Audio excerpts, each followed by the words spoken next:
Hello, everybody. So I am talking about the world of the hero,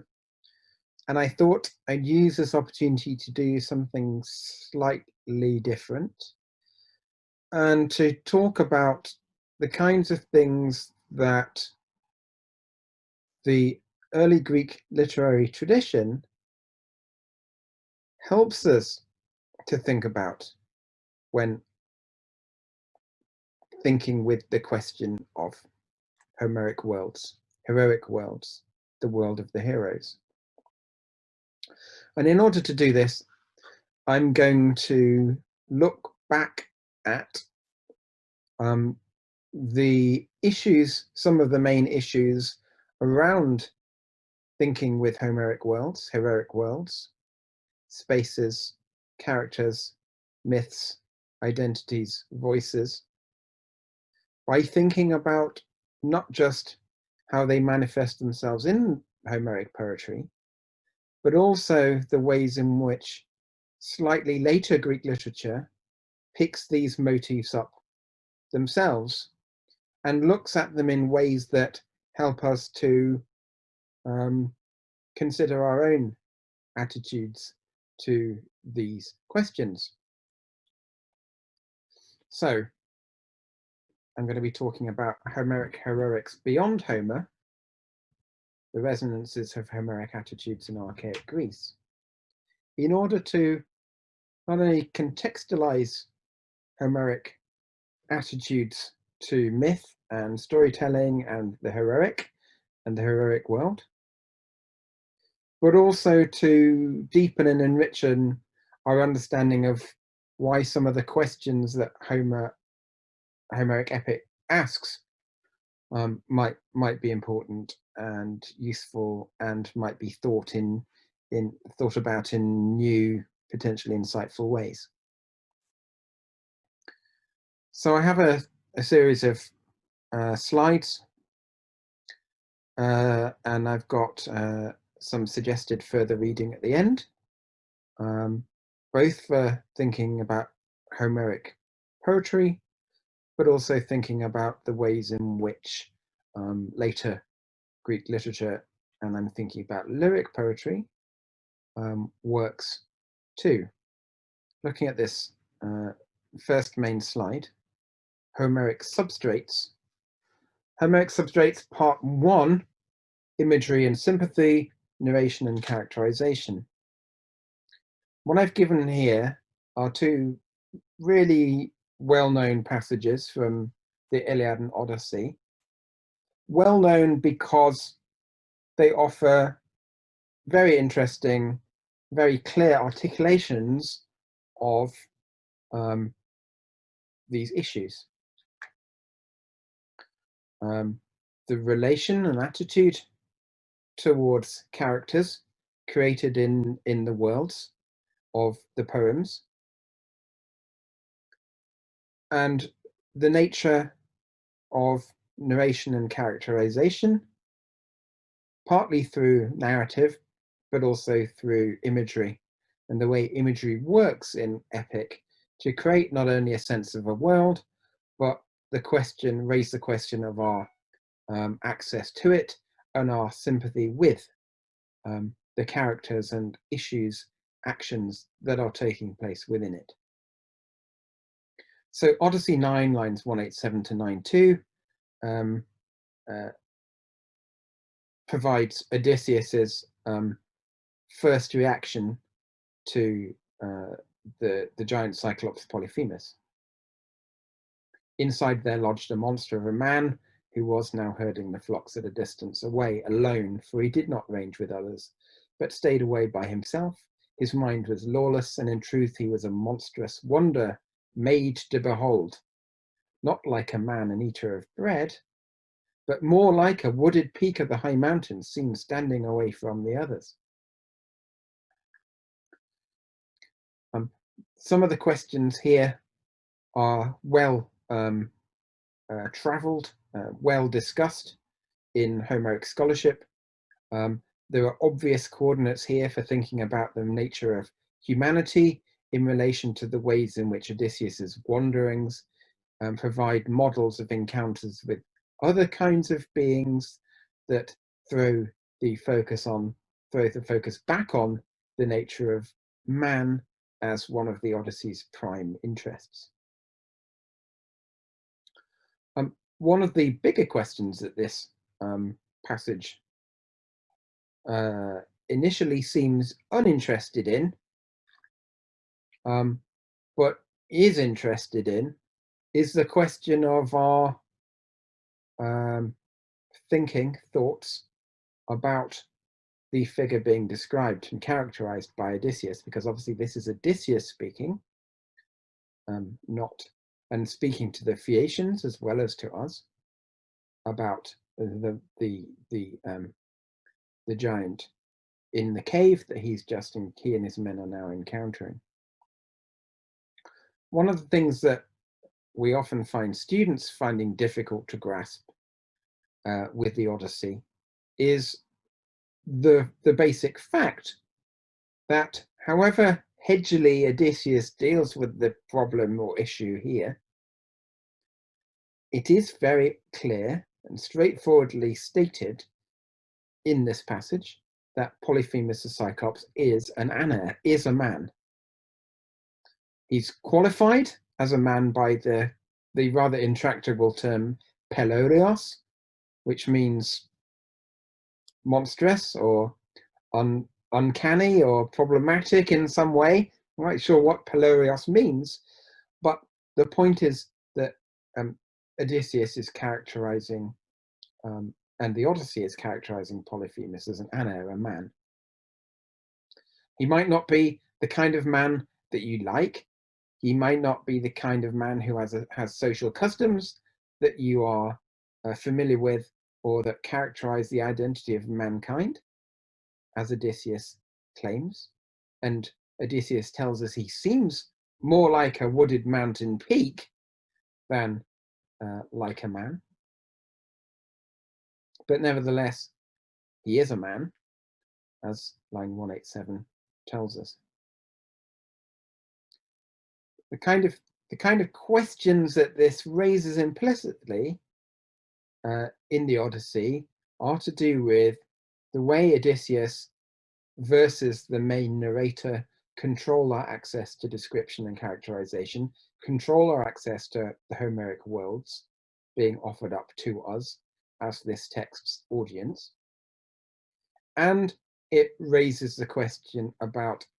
the potential for ourselves to be sympathetic towards the characters within this epic construct, this epic world, this heroic space. Okay. The second passage here is from Iliad 8, where Teucer misses Hector and hits and kills one of Priam's particularly blameless children, Gorgythion. And this is a famous passage because it has one of the most beautiful and celebrated pieces of imagery in the whole Iliad. One of the really important things to remember about the Iliad and the Odyssey is that the worlds they offer are not always the worlds of realist fiction, the worlds of myth created for our enjoyment, but there are also worlds created through imagery that analogize the action taking place in those heroic spaces in ways that do different things to us and make us think about the main narrative in different ways than otherwise we would have thought about them. Okay, so the description of the garden poppy is arresting and moving because of the way in which the clash between the nature and natural processes in the simile work against the brutality of the momentary death of this beautiful prince. And our imaginative, the imaginative games that we play when thinking through the relation between Homer's control of simile and Homer's control of narrative, as a way of constructing our sense of our experience of the importance of and the memorability and power of a passage like this. On to page 3 of the slides now. The passages I've given here are 3 of the most famous passages in the Iliad and Odyssey that talk about fame. So Homeric substrates 2, heroic singers and heroic identities. One of the most important things to say about the principal characters of both the Iliad and the Odyssey are that they have a self-awareness about fame in ways that does not construe for virtually every other character in the poems, with the exception of other singers in Odysseus's palace and in the Odyssey, and in the Iliad, with the exception of Helen, who in Iliad 6 has a very clear self-awareness, however embryonic self-awareness about her role in the creation of the lasting fame of the heroic age for future men. Now, what's important about the passages I've given here are that one of the functions of the principal heroes of the Iliad and Odyssey is that they are themselves singers in ways that fit with and are kind of provide examples of how heroic worlds are created, and also how heroic worlds are received within the singing of the epic that, you know, which epic narrative is created out of. What's interesting about and important about Achilles' attitude towards his own fame in the Iliad is that it is both double-edged and problematized in the second of these passages, in the great embassy speech, whereby he recognizes that if he goes home, he'll have no he'll have a homecoming, but he'll have no fame. Whereas if he stays and fights and dies, he'll win Kleos Aphthiton, undying fame. Achilles has an edginess towards his own understanding of fame, which is already an issue in the first passage, where Homer's narrative lingering on the small elements of description that make the heroic world, what it is, emblematize the kinds of complexities that make Achilles the character he is. So the important aspect of that first passage is the sense in which Achilles is singing of the famous deeds of men, the Cleia Androne, is predicated upon his lyre playing on an instrument which, in Homer's description of it, bears in its facture not only a sense of beauty, but also a sense of destruction. because it's a beautiful instrument, splendid, carefully wrought, made in part of silver, but it's also one out of the spoils when he sacked someone's city. That's the city that Andromache was from on the Trojan side. So the destructive aspect of heroic fame is set very much alongside the glorious, positive, pleasurable aspect of heroic projection in the Iliad, not just because of the way that the Iliad is a kind of text of great complexity in terms of its dealings with heroism, but because aspects of its creation, aspects of the creation of that world, perform that complexity, right? Even in the small details. So Achilles with his lyre, this lyre, what is this lyre like? How is it made? Where is it from? That tells you a great deal and performs a kind of a fit with the nature of Achilles' own character, and exemplifies what, on the Iliad's own terms, singing of the glorious deeds of men actually looks like. In the Odyssey 9 passage, Odysseus, uniquely among Homeric characters, and almost uniquely among all Greek literary figures, is able to create his own fame in the instantiation of the heroic voice. So when this is the climactic moment, of course, when Odysseus reveals himself to the Phaeacians, when after Alcinous has pressed him on the back of Demodocus's storytelling and its effect on Odysseus, Odysseus now reveals himself in a way that does something very, very unusual indeed. Performs his own fame, right? My fame reaches the heavens. Kaimeo kleos uranon hike. Why is this significant? It's significant because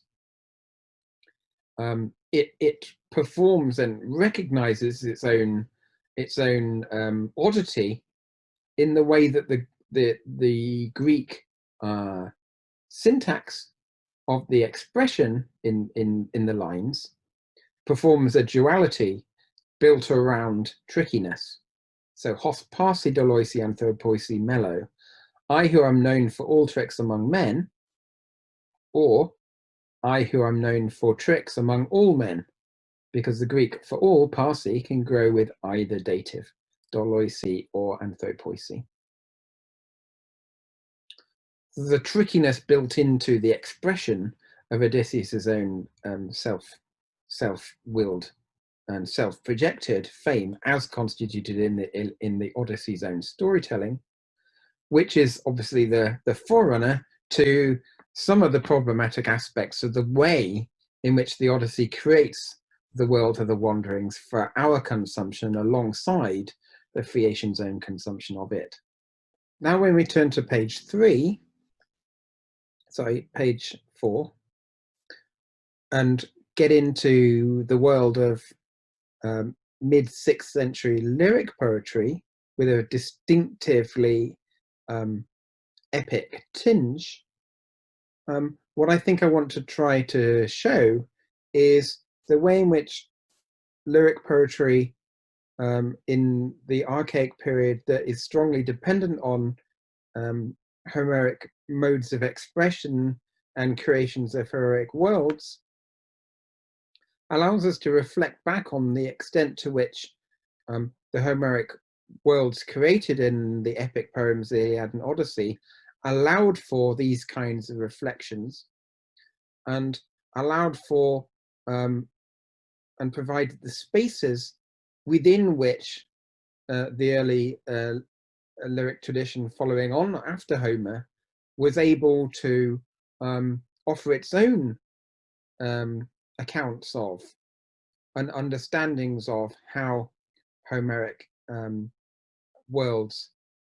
operated and the problems and questions that Homeric worlds raised. So here, the first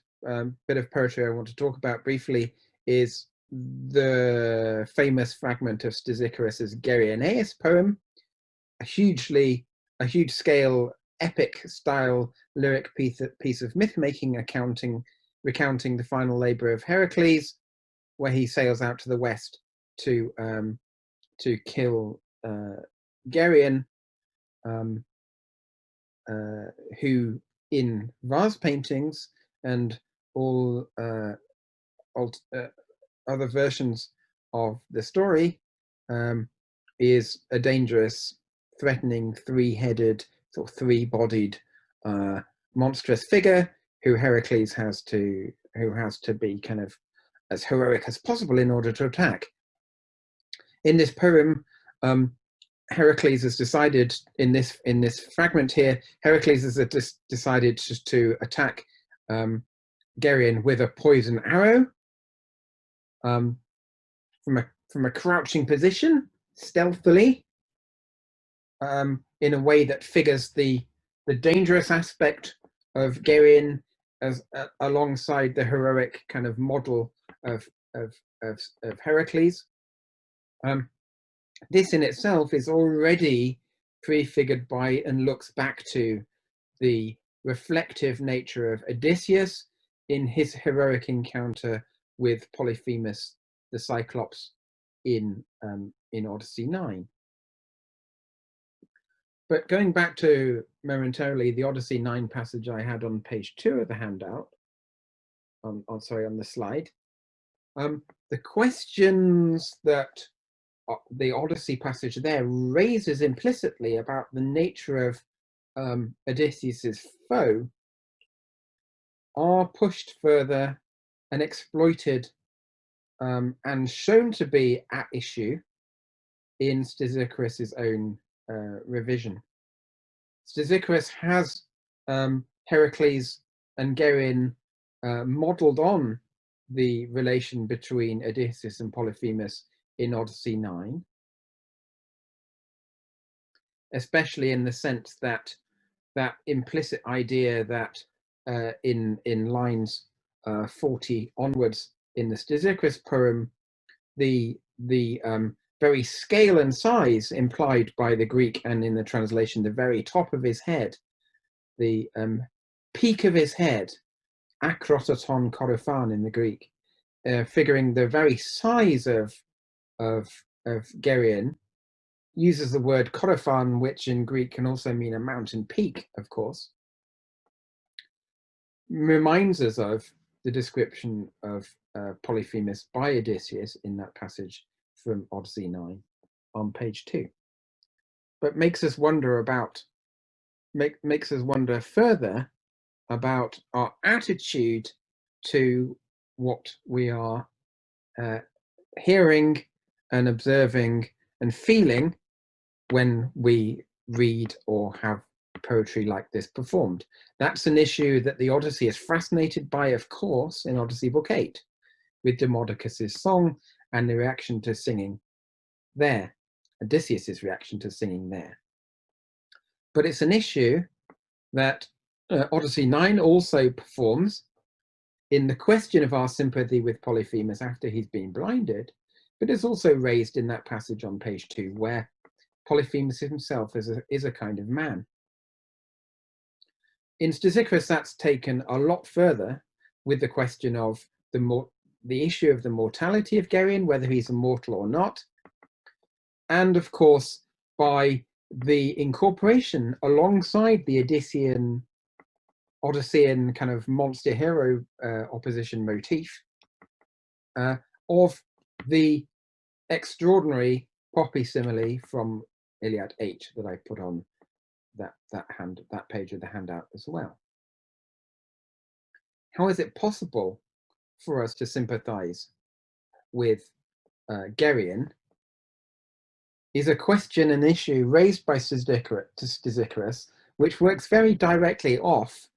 the question of the ways in which Homeric heroic narrative creates its worlds of sympathy for us, not only through narrative, but through imagery.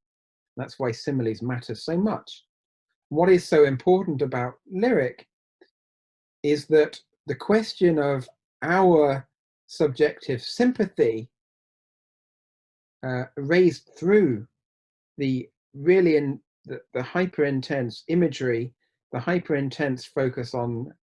the pleasurable aspects of brutally descriptive language,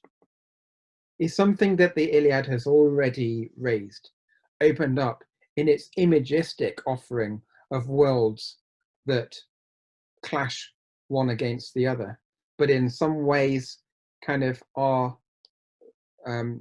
perform their affecting quality on us and perform the kleos, the fame of their own narrative performances. So I think from the Stesichorus passage, going back to the relationship between this slide here and the passages on page 2, really do kind of enact and offer a reenactment of the force already implicit in terms of the Homeric poem's ability to create attitudes to their worlds and their characters. Moving now to slide 5. Before I mention Ibicus, I just should say that one of the ways in which the very question of subjectivity and our own kind of understanding and feeling with and against Geryon in Stesichorus's Geryoneus poem is generated,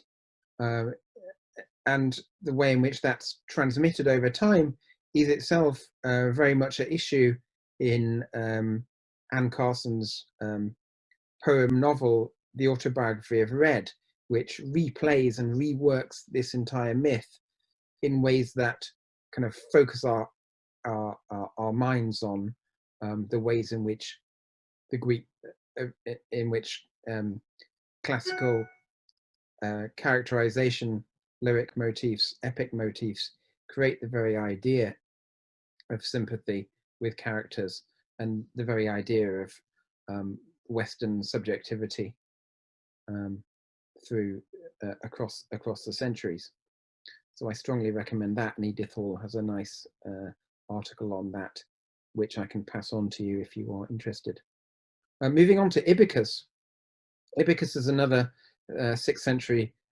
lyric poet, contemporary of Stesichorus, who is also very well known for his attitude towards myth making, mythology and heroic worlds. What's interesting about the poem, the fragment of this extraordinary piece of Ibicus on slide 5 here, is the way it objectifies Homeric storytelling and myth, and then reworks it and plays around with it for its own purposes. What matters, or in fact doesn't matter, to Ibicus about the epic tradition are lists of names and lists of activities. What does matter to Ibicus about the Homeric tradition is the way it helps to foster a creative poetic attitude. So one of the things that's really at issue in this passage, in this whole section, is the way that Ibicus's own attitude towards mythology and his refusal to take on board and be interested in recounting all over again the Trojan War, is that is itself already a borrowing of the Homeric motif that is built into is the kind of narratorial attitude to narration built into Homeric muse invocations. What's also important here about this passage, which makes this poem's relation to fame so interesting, is that this is a poem for patronage in celebration of Polycrates, tyrant of Samos, in the 6th century. What this poem does, has Ibicus do, is create a kind of a permanence of relation between himself and his patron Polycrates by, on the one hand, pushing Polycrates into that heroic space of names and beautiful individuals, especially towards the end there, with Zeuxippus and Troilus, who are actually not Homeric characters. But in order to do so, and on the back of doing so, he generates fame for Polycrates in specifically Iliadic terms, in terms of kleos aphthiton, the kind of fame that Achilles knows will be his, but is not really any compensation for his own mortality, dying on the battlefield as he knows he will in Iliad 9. The parity between Polycrates being pushed into that heroic space and Ibicus's own space is generated out of Ibicus's donning of the Odyssean heroic claim from Odyssey 9, where Ibicus, in order to project his own fame alongside that of his patron Polycrates in terms of kleos, dons the extraordinary and unusual motif from the Odyssey that has Odysseus do something that no other epic character is able to do. As I said before, perform his own kleos in action, as enacted by the story by the poem, in a way that performs the Odyssey's own trickiness. What's interesting about Ibicus's reception of that motif is that it seems implicitly to say something about Ibicus's own poetic trickiness in doing the extraordinary things with Homeric myth that this poem is itself doing. So what we have here is a confection of Iliadic epic claims about the significance of myth, but also the attitudes towards it that are constituted by claims to fame in Homeric poetry and in this archaic Greek lyric text. So lyric here is pushing the very question of attitudes much harder than perhaps was already in play in the Homeric poems, but raising the awareness that this very interest in attitudes, in the attitudes to Homeric worlds, comes out of the ways in which characters within those heroic worlds articulate their own attitudes towards it, both in Achilles' case and in the case, more well-known case of Odysseus, who creates his own attitudes to the heroic world that he is himself creating by singing the Wanderings in the context of the Phaeacians on the back of Demodocus in Book 8. So I think hopefully that will give you some sense that the questions of heroic identity, the questions of the nature of the Homeric world, the heroic world, generated out of the two epics' interest in fame, is in part about attitudes to the nature of that world, and in part about not only narrative and the powers of narrative, but the claims and powers of imagery and the attitudes of the characters within it. And that's something that the lyric poems in the immediate aftermath and part of the, in the reaction to the ongoing transmission and performance of the Homeric poems in the archaic period, were very much interested in, but couldn't have performed they're interested in without having the Iliad and Odyssey raise these issues as important to start off with. Okay, many thanks. Do have a look at the bibliography. Hopefully that will provide you with some further tips as well. And please do ask me any questions you want.